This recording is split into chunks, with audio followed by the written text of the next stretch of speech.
आपको बताते चलें कि कराची के शहरी इस वक्त आवारा कुत्तों के रहमो करम पर हैं। KMC ने कुत्तों की नसबंदी का काम भी रोक दिया और आए दिन के वाकयात बढ़ते ही जा रहे हैं। और मजीद देखते हैं इस रिपोर्ट में।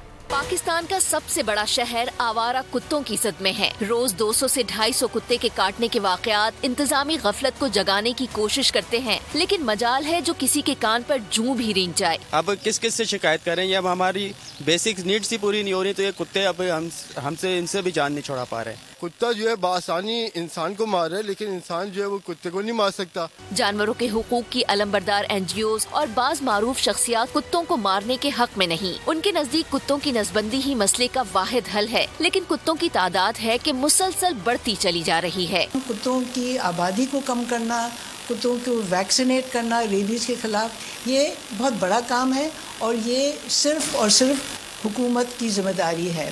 शहर में कुत्तों की नसबंदी के लिए 3 मराकज कायम हैं, मगर काम महीनों से ठप पड़ा है। मेयर कराची मुर्तजा वहाब बजिद हैं कि कुत्तों की नसबंदी के मराकज काम कर रहे हैं। अपने कराची के चंद अस्पताल जो KMC के, उसके अंदर प्रॉपर हम रेबीज कंट्रोल के सेंटर्स भी स्टैब्लिश करें, तो इंशाल्लाह आइंदा आने वाले चंद हफ्तों में आप इस हवाले से बेहतरी देखेंगे। पिछले साल कुत्ते के काटने से 42,000 अफराद मुतासिर हुए और 42,000 शहरी रेबीज से जाँ बहक हुए। एहतियात इलाज से बेहतर है और रेबीज के मामले में तो एहतियात निहायत जरूरी है। बढ़ती आबादी के साथ साथ सड़क पर कुत्तों की तादाद तेजी से बढ़ रही है। अगर अब भी इसका सदेबाब ना किया गया तो पिछले सालों की तरह मजीद जाने जाया होने का खदशा है।